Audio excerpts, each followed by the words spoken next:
What's up, guys? Welcome to the Coach Fitzz podcast, where we simplify exercise and nutrition so you can get leaner, stronger, and become more energized. I'm your host, Brian Fitzsimmons. Let's get it started.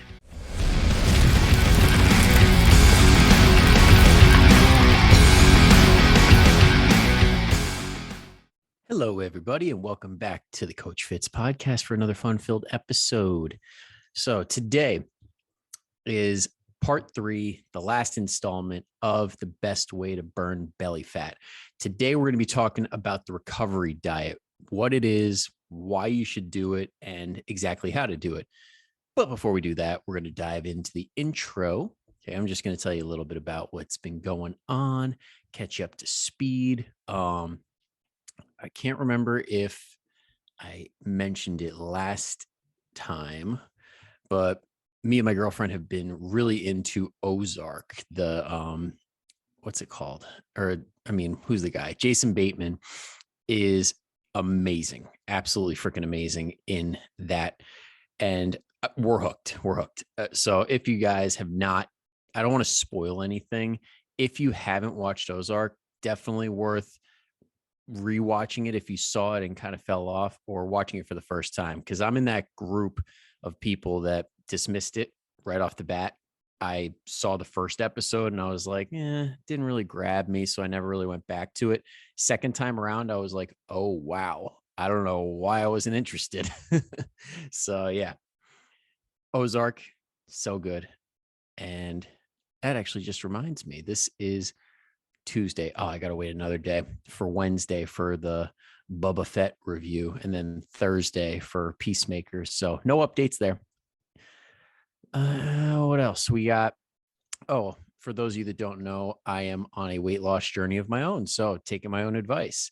It's not easy to take your own advice. It's kind of like that saying, like, doctors make the worst patients. Same goes for personal trainers. We are possibly the worst clients of all time, because we think that all the rules that we follow and guide others with don't apply to us because we're some sort of superheroes, but not the case. So yeah, taking my own advice and down 5 pounds in about, what is it? 2-3-ish weeks. So right on pace. Very happy with the rate of loss at this point. I think if I was going to attribute it to anything, and compared to previous attempts, the sleep has been an incredible help. When you get a good night's sleep, it just makes a world of difference as far as like making the right decisions when it comes to food. For me, at least, is the big one. I don't crave any of that crappy stuff, and it's not as easy to justify eating crappy food. And another thing is, I just got back from the gym and I hit a new PR, or kind of. It's a new version of a PR, I guess you could call it. So this was for weighted chin-ups. Now, every 3 or 4 weeks, I'll just strap as much weight as I can to my body and do a chin-up where I get my chin over the bar, trying to hit chest to bar, and just climb until I can't go any higher. And today I got my chin over the bar, but I didn't get my chest to the bar. I'm a little bummed about that.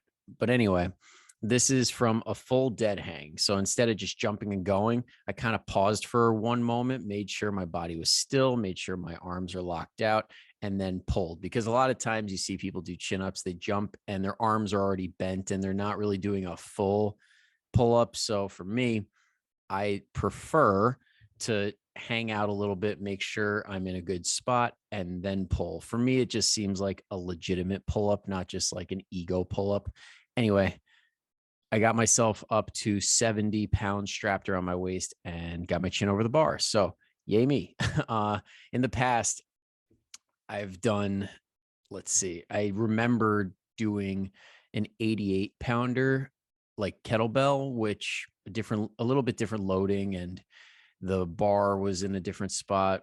But it's like, I think I might have jumped the gun and done an ego one during that. So for this dead hang to start, I'll consider that a PR.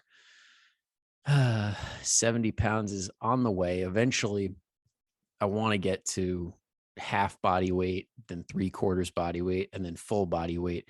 That's like my apocalypse prep, you could call it. So when the world's ending and it's like a scene out of Doomsday, or what's that movie with what's his name? The guy from Hot Tub Time Machine. I forget his name. But the one where he's in that and there's like earthquakes going all over the place and the floor splitting. I just imagine myself being the unlucky SOB who gets caught with one foot on each side of the crack, and then I drop down and have to grab onto something. Just in case somebody else is in my predicament and grabs onto me, I want to be able to pull them up with me. If that situation does happen, I really pray it's like a little kid or something, because if somebody is 300-400 pounds, we're both going down. Or maybe not. Depends how much time I got to prepare for this. And last but not least, I don't know if it's bugging anybody else, but this whole weight loss around COVID scaremongering sales tactic is really starting to annoy me. I don't know about you, but like this topic when it comes to COVID, like, yeah, everybody has their opinions. I'm not going to try and like sway somebody one way or the other. You feel how you feel. I'm not going to try and change that. But what I do have a big issue with is that like fitness people right now are trying to sell products saying like, oh, well, the CDC said that like it's really only like overweight people and really sick people that are getting COVID and dying from it. So now's a great chance to get your fitness and health back. And I'm just like, well, yeah, but you don't have to say it like that. For me, it comes off as like when you're a little kid and your mom or dad says like, hey, Johnny, don't touch the stove. You're going to burn yourself. What does little Johnny do? Puts his hand on the stove, because it's like that initial gut reaction of like, don't do that. And your first thought is, fuck you, I'm going to do it.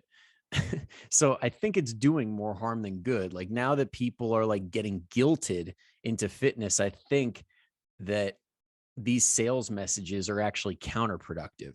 You should only really be getting into this stuff or making that decision for yourself to improve your life, not to like avoid some potential downside. Like, yes, it is a real threat. It is a real thing, but do it for yourself. Do it for like the joy of it. Do it for wanting a better life. Do it for wanting to be around for your kids as they grow up, or so that you don't have to be the one huffing and puffing at work when you go up and down the stairs from work, or like for the simple ease of making life easier. Like the best way I could describe it without rambling and stuttering and tripping over my words is do it for yourself. Do it for the good reasons. Don't do it because somebody scared you into it or used fear mongering to try and make a decision, because the fitness industry is really good at that.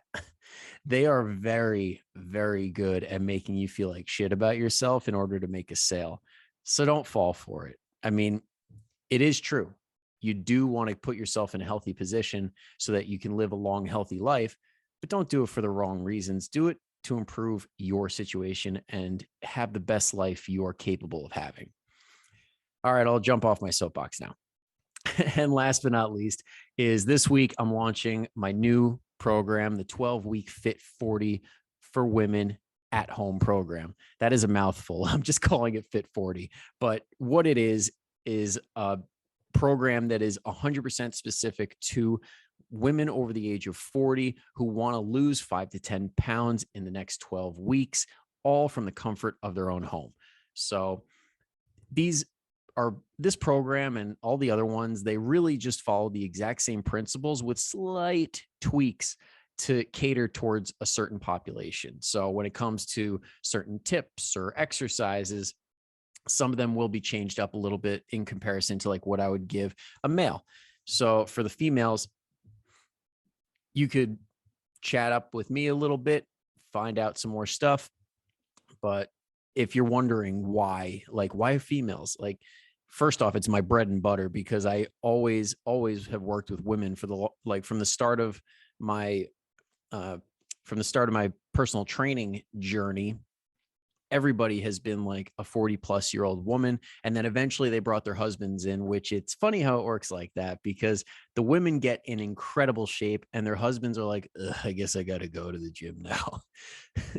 From my personal experience. So if you want to be that woman that guilts your husband into getting in shape because you're in such damn good shape, come on down. No, but in all seriousness, if you are interested, I'm going to put the application link in the description or in the show notes, and you can hit it there, get an application in, and we could chat on the phone more about it, and I'll give you all the details.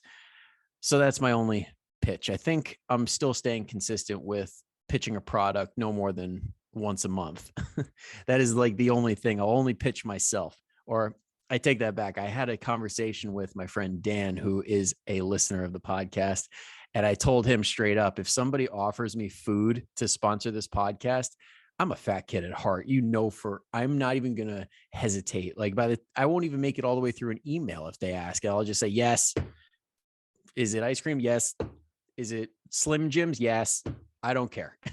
Any free food is good food. Other than that, you don't have to worry about me pushing some shit supplements or anything like that. All right. On to the main topic today, which is part 3, which is the recovery diet. This is easily the most overlooked, and I say that a lot, but this one is the reason that we have a health or a weight problem in the US. It is the reason that we have so many people that are classified as overweight or obese, and that makes up the majority of our population, because we don't have a weight loss problem. I'll say that again. We don't have a weight loss problem. Most people in their lives, and I'm going to look this up to confirm, most people in their lives, percentage of people who have lost significant amounts of weight, of people who have. So I looked it up, couldn't find the exact statistic, but let's just be real. Most people in their lifetime have tried a diet and have lost anywhere between 10, 20, 30, 40 plus pounds. And I will try and do my best to find the exact number, and I'll put it in the show notes if I find it. But while I was looking, here's a very scary statistic that roughly 90% of people who lose a lot of weight eventually regain just about all of it. And that's as of 2017. And that's health blog, uofmhealth.org. It's Michigan, University of Michigan. I'll put that in the show notes too. And it isn't surprising, because more times than not, we always go towards those programs, those fat loss systems that promise super fast weight loss and then leave you high and dry. So even if you do everything that they say, you lose all this weight, you give them a progress picture, and then they're like, all right, thanks, bye. And there's nothing left. There's nothing to get you back to where you need to be to live a normal life, because a lot of them drive those calories down super low, because they take away gigantic food groups that like make up half of the American diet. Like they'll take away carbs, or they'll take away fat or protein, or they'll take away sugar. And that leads to extremely low calories, which drives your metabolism down, because when you feed your body less, it will slow your metabolism down so that you don't die. Starvation mode is a thing. It's just not what people think it is. Starvation mode is like when you starve yourself, it makes it harder to lose fat. Doesn't make it impossible, but it makes it harder because your metabolism is adaptable. As you eat less, your metabolism will slow down to try and keep you alive. And if you're underneath that level of maintenance that is slowly going down, you'll still lose weight, but eventually you're going to hit that point where you can't go any lower, and that metabolism is still going down, and then you're stuck. So that's where the reverse diet comes in. You take that metabolism and you bring it right back up. Just how you brought it down, slowly and over time, you can bring it back with minimal, if any, fat gain, which is the name of the game here. That's basically the definition of what a recovery diet is. It is a way to speed up your metabolism over time to minimize fat gain while improving energy, potentially giving, like for the women, if you go so low that you lose your period, it can bring it back, hopefully, and other things like that, like very, very big for improving health that a crazy diet took away. And it'll help gain more muscle, build more bone, all the stuff we talked about in previous episodes. All that stuff comes back, and it allows you to eat more food than when you were losing weight. You don't have to say, oh, this is going to be like the clip right here of the entire episode. You don't have to eat the exact same way that you did to lose weight to maintain it. I'll say it again. You don't need to keep eating the exact same way when a diet ends, because if you do, you're going to keep losing weight, or you're going to get to that point where your metabolism is so low that, yes, you might be stuck there. And if you go over that, then you're going to gain weight. But if you do it too fast, like most of us do, and you go have all those foods you were depriving yourself of, and you binge, it's going to come right back, mostly fat. But this method is how you do it to minimize the fat gain, gain muscle, strength, and all that good stuff instead of the fat. I think I made a good case for it.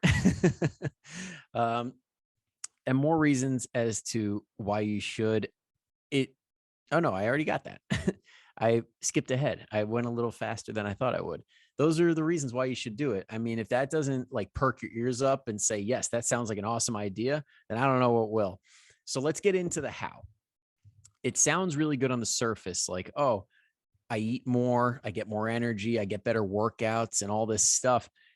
But how do you do it? The easy way to do it is just to add 100 to 200 calories to your daily calorie goal every single week. So let's say you did get stuck on one of those crappy diets and you lost all this weight on 1,200 calories, which I wish on nobody, but let's say that's you. You do 1,200 calories. Now, right from there, there are some coaching services that will give you like 500 calories the second you're done. And that's one way to do it, because your maintenance is like this range of like 300 to 500 calories, which they try and give you. But let's say you're like, oh, that's too much for me. Just mentally, just don't want to put yourself in a place of like, I'm scared of gaining fat, which is totally understandable, because I've been there. Like, you get to the point you are and you're like, I don't want to lose this. Start off slow. Get 100 calories added on. So you're eating 1,300 calories a day. Now, this is important. Don't freak out, because that first 1 to 3-ish days, it is possible that you see a bump in weight, but it's not any fat. It's glycogen returning to your muscles. It's water shifting around in your body, and it's normal, completely normal. And once you get to that point, like let's say you did it on Monday, by the time you get to like Thursday, Friday, it levels back out, and you're probably going to be about the same weight as you were. I was trying so hard not to say, I know I've said it a couple times. So you add that 100 calories and you wait it out, see what happens. If by the time you get to Sunday, it's level, or sometimes people even lose more weight because their body really wants these calories. If you're in that category where weight has maintained, or even like a half a pound to a pound of an increase in weight is still, there's no way that's fat. So if you're in that zone of like a pound gained or less, add another 100 calories. And then if you keep running that over and over and over again, now you don't want to gain a pound every single week, because then you're going to end up in like gaining more than you'd like to. And eventually that would turn, some of that would be fat. So do your best to try and hit that point where you're maintaining weight, give or take like half a pound, or even losing weight. Then 100. Now, if you're in that group of people that's losing weight, you could even take it a step further. You can do 200 calories added on, and then follow the exact same thing. Over time, this will result in your metabolism increasing incredibly without any additional fat gain. So you figure 100 calories a week 10 weeks. That gets you, if you were at 1,200 calories and you were starting there, 10 weeks later, you'd be at 2,200 calories and you'd be the same weight, if not maybe like a pound or two heavier. That will look incredible. It'll feel incredible. And your body is going to be so much happier. Now that, like I said, again, that 1, 2, 3 pounds that you put on, that's not even fat. That's your muscle coming back. It's almost like a balloon blowing back up, because our muscles store glycogen, which is what carbs turn into. So you eat your sugar or your bread or whatever, that gets broken down and goes into your liver and your muscles. And when your muscles get full of it, they start filling up just like a balloon. And it makes your body actually look more toned, because now the muscle is pushing through the skin and you actually like look even better than when you were at 1,200 calories, because now the skin is a little bit firmer. You don't have what the bodybuilders call a quote unquote flat look or like a stringy look. Your body looks full, looks healthy, and you get that toned look that a lot of people chase if that's your goal.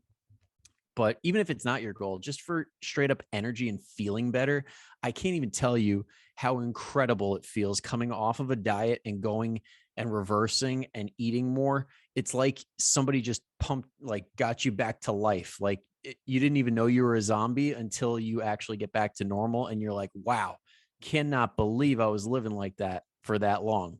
And again, this is just from experience. I've done those super low calorie things and it's not fun. So that's how you reverse diet.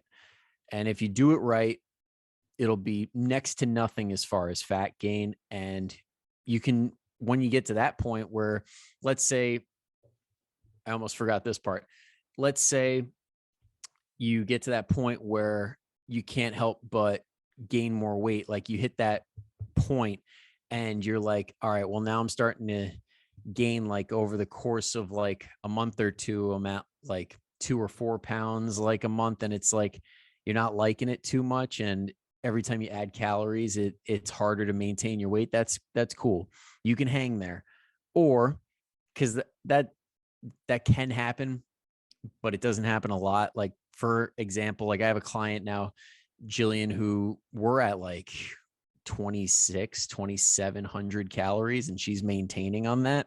If she wanted to, she could bump it like another 200-300 calories and try and gain like maybe like half a pound to a pound a month for muscle. And if she's eating enough protein and getting enough sleep, that's going to be muscle gain, not fat. So if you wanted to take it in that direction, you could. Because honestly, I don't know if there are many studies done on this, but I think one of the best predictors for longevity is it's got to be lean body mass. Because when you there is a statistic that says like if you enter into like a hospital bed, now I might be butchering this, but if you enter into a hospital bed and like you have like something like a cancer treatment or something like that, and you come in at a heavier weight, you actually stand more of a chance to last the course of treatment rather than pass away. So in that case, heavier weight is good weight. Now imagine that weight, the extra weight that you're carrying is muscle. It's like no brainer, because muscle doesn't carry many, if not any, I like that, any health risks. Yes, if you push it too hard, like you do steroids and stuff, bad. Or if you push it to the point where it's such a strain on your body, could decrease. But if you get to that point where you are super duper healthy, you are like the fittest person on your block, then it usually puts you in a better position. Doesn't guarantee anything, but it puts you in a better position, again, to live a longer, healthier life. So if you want that, maybe going that route of building some lean muscle tissue after this diet is the way to go. So all possibilities, not telling you to do anything, just throwing it out there, just presenting the possibilities, do with them what you will. So that covers everything I had on this topic. Yeah, nailed it all. and just in time for a call because I actually forgot to mention in the intro that I did join you could call it like a mentorship / certification of a online trainer academy level 2, and got a call with them in about 8 minutes. So all that is, for anybody that's unfamiliar with it, it's a service that helps online trainers improve their services and offer it to more people. And yeah, so I cannot wait to do this it's like an 8-week program. Cannot wait to jump right in, get it started. And I'm excited to see the improvements that it can make in what I'm doing, because everybody can get better. I'm always trying to get better, and I want to provide the best possible service to everybody that is with me right now, my current client list. I want to provide the best service to you guys. So I am expecting this will do that. All right. This is where we wrap it. Hope you guys have an amazing rest of your week. Go kick some ass, and I'll see you guys next time. Thank you so much for listening. If you enjoyed it, be sure to leave a 5-star review. If you found the information helpful, go ahead and share it with somebody you think could use it too. And don't forget to subscribe so you don't miss an episode.